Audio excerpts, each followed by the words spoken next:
చంద్రబాబు నాయుడు గారు నా తండ్రి సమానులు. ఎప్పుడైతే నేను 2004లో ఎమ్మెల్యేగా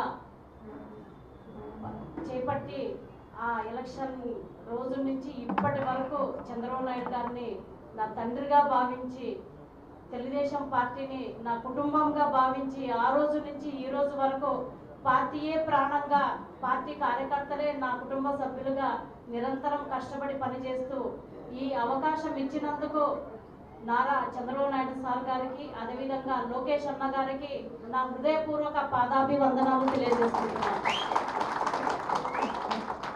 నిజంగా చాలామంది నిన్న మొన్న అందరు కూడా ఫోన్ చేసి చాలా అదృష్టం అక్క అన్నారు.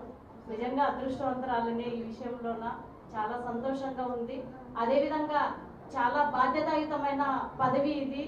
ఏదో నార్మల్ పదవి కాదు, ఒక జిల్లాకే సంబంధించిన పదవి. అది కూడా ఎలక్షన్ దగ్గరలో ఉంది కాబట్టి ఒక చాలా ఛాలెంజింగ్ అనుకుంటున్నాను.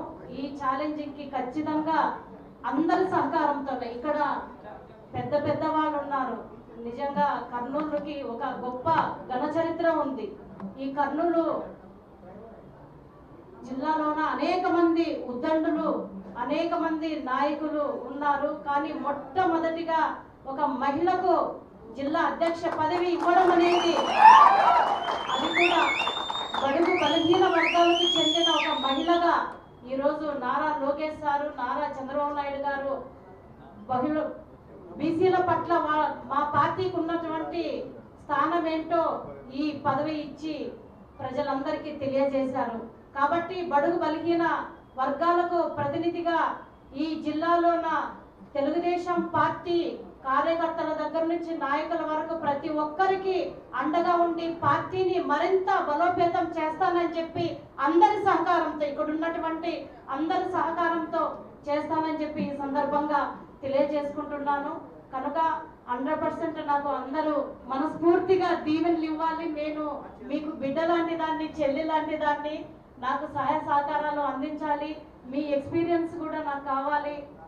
కంపల్సరిగా ఈ ఎలక్షన్ నెక్స్ట్ రాబోయే కాలంలోన అందరి సహకారంతో ఎలక్షన్లోన, అదేవిధంగా పార్టీని మరింత బలోపేతం చేసే విధంగా అడుగులు వేస్తానని చెప్పి ఈ సందర్భంగా నేను తెలియజేసుకుంటున్నాను. Thank you.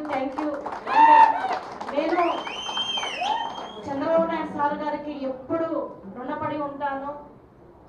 ఆ రోజు గుడిసె కృష్ణమ్మ అంటే ఎవరికి తెలీదు. ఎమ్మెల్యే టికెట్ ఇచ్చిన తర్వాత గుడిసె కృష్ణమ్మ అంటే ఎవరో తెలిసింది. ఈరోజు నాకు 2వ పునర్జన్మ లాంటిది ఇది.